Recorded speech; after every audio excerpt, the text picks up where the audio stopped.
There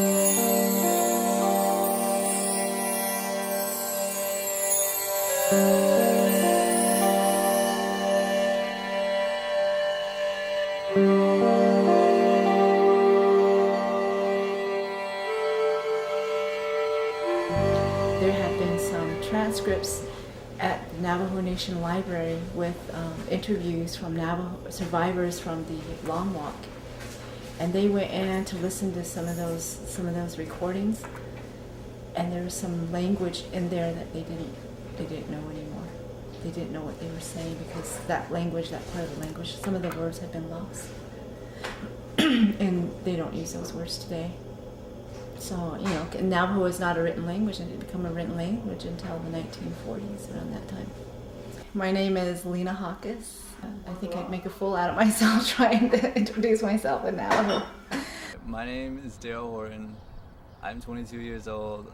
I am half Navajo. My clans are Tutsani and Tautnasani. Oh yeah, my grandpa, he was fluent in Navajo, but he he spoke English perfectly fine, so he always talked to us English.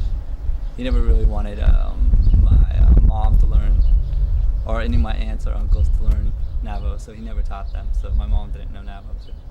Well, the reason behind it was he came back from the Korea War, and he felt like if he taught his kids Navajo, that they wouldn't be able to leave the reservation, and they would kind of end up getting stuck there.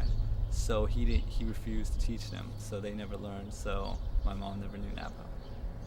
If you look at the language back in the 70s, I guess a great majority of Navajos knew their language. I know with the boarding school situation, I hear my in-laws talk about it. They were in boarding school and they couldn't learn it, or not couldn't learn it, but they couldn't speak it.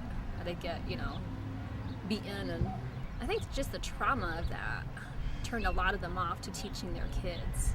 And to feel angry about it would be not understanding the history of it. My name is Leanne. I am 28 years old. I am from Window Rock, Arizona. I'm Navajo. I know I'm Tachini. I know the others if I look them up. Unfortunately, I don't know them by heart. You've got parents who don't think that their kids are going to succeed if they know Navajo. They have to learn English to be able to succeed in the world. Nathan Deschini. I was 28 years old. I am born for Deschini. My grandfather is Tachini, and those are the only clans I have. He did teach me a little bit, but when I started school, because I wasn't any other Navajos there, when I would answer Navajo, I got rejected, and it kind of made me not want to learn as a little child, thinking it was wrong. I was about maybe 4.5, I'm not sure, about around that age. I had a very near fatal accident, and where I had to be removed from my home, and I was put in foster care in Moab, Utah, and that's when I lost my language. After I had come home from Moab and I'd be with my brothers and sisters, I remember one incident where I was trying to speak Navajo at the kitchen table, and they were laughing. I think they thought maybe it was just kind of humorous, and I don't think they meant any harm in it, but I quit. I just didn't want to speak Navajo after that. Also in second grade, when I was standing in line, I must have said something in English with a heavy accent, and then again, that's where, and remember, this is where I was the only Native American in the class. He would tell us that he never wanted to teach us Navajo because if we learned Navajo, we would grow up with an accent, and whenever we left the reservation, people would make fun of us or think we were stupid, and so he never wanted to teach us. So I never learned. My name is Desiree Deschini. I'm 24 years old. My paternal clan is, I think, Tachini. And then I think my maternal clan on my dad's side is Deschini.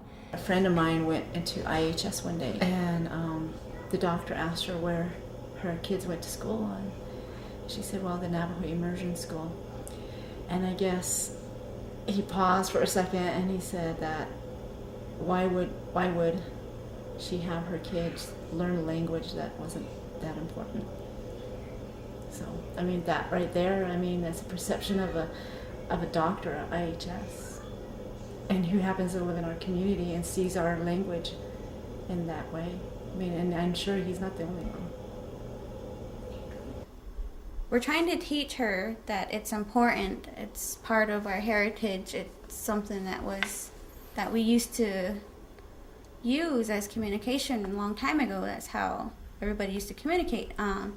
So she knows and she understands that it's a different language and it's a part of who we are. My name is Melanie.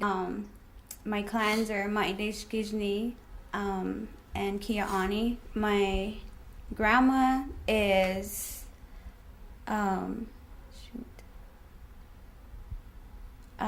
Klizithlana. On my dad's side, it's Ashihe.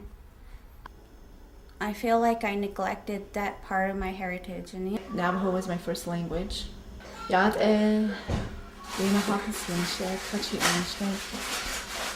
see, I already messed up. Yat Shayana Bahakisnisha, Deshi Mishna, Vanabishchi, the Chini Dishi, the Tsana Billy Dishin. Yat Lena Hakasin shit, Deshi Nishna, Pachini Bashishchi. I didn't want my children to lose a language, or a language that I lost. So when I found out there was a Navajo immersion program, when my kindergartner Yanaba, who you just talked to, I found that out. I put her right in it.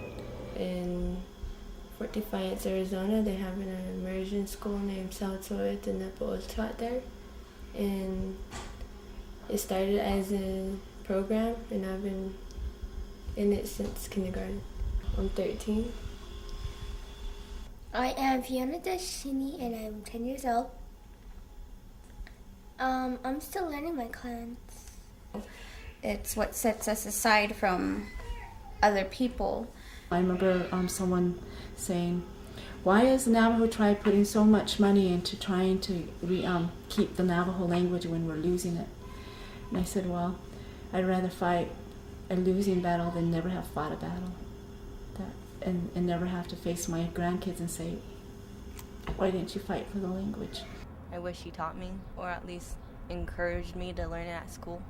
I don't think there's anything cooler than coming across a Navajo somewhere else and being able to speak to them in Navajo and knowing nobody else around you knows what you're saying. Mostly I might feel proud because I know more about my tribe. Makes me proud because not very much people can.